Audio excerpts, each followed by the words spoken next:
हर हर महादेव। श्री शिवाय नमस्तुभ्यम। शिव जी के उपाय चैनल में आप सबका बहुत बहुत स्वागत है। आइए आज मंगलवार की व्रत कथा का श्रवण करेंगे। मंगलवार का दिन हनुमान जी को समर्पित होता है। हनुमान जी को लड्डुओं का भोग बहुत अधिक प्रिय है। आइए अब व्रत कथा का श्रवण करते हैं।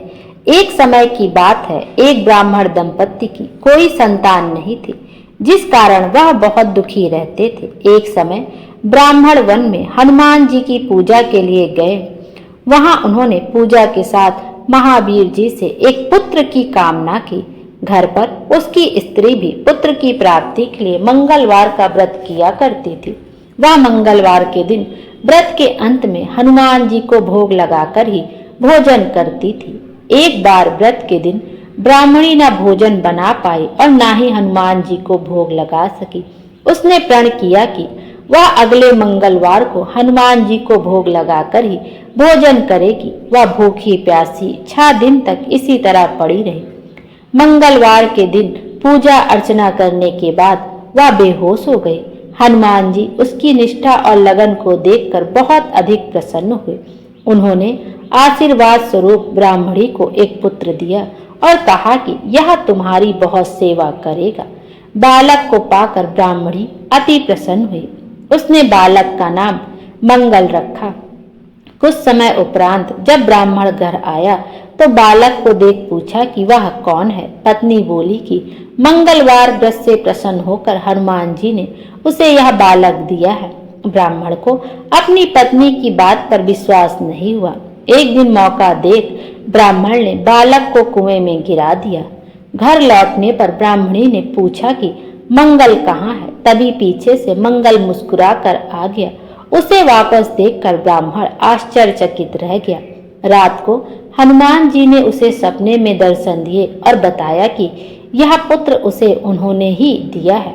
ब्राह्मण सत्य जानकर बहुत खुश हुआ। इसके बाद ब्राह्मण दंपति प्रत्येक मंगलवार का व्रत रखने लगे।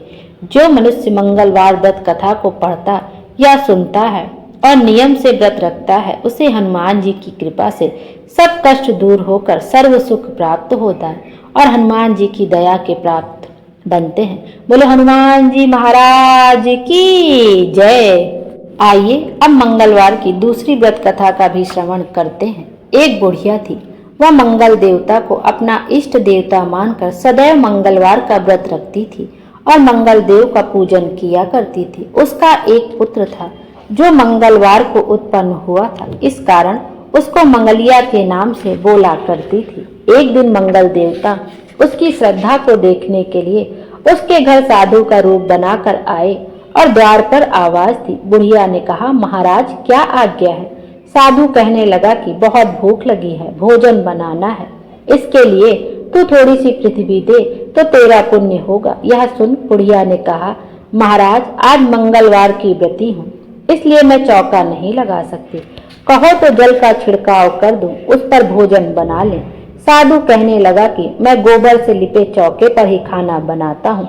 बुढ़िया ने कहा, पृथ्वी लीपने की सिवाय और कोई सेवा हो तो सब कुछ करने के वास्ते उद्यत हूँ। तब साधु ने कहा, सोच समझकर उत्तर दो, मैं जो कुछ भी कहूँ सब तुमको करना होगा। बुढ़िया कहने लगी कि महाराज पृथ्वी लीपने के अलावा जो भी आज्ञा करेंगे उसका पालन अवश्य करूंगी। बुढ़िया ने ऐसा 3 बार वचन दे दिया। तब साधु कहने लगे कि तू अपने लड़के को बुलाकर औंधा लिटा दे, मैं उसकी पीठ पर भोजन बनाऊंगा। साधु की बात सुनकर बुढ़िया चुप हो गई। तब साधु ने कहा कि बुला लड़के को, अब सोच विचार क्या करती है। बुढ़िया ने कहा, बेटे तुझको बाबा जी बुलाते हैं। लड़के ने बाबा जी से पूछा, क्या आज्ञा है महाराज। बाबा जी ने कहा कि जाओ अपनी माता जी को बुला लाओ। जब माता आ गई तो साधु ने कहा कि तू ही इसको लिटा दे।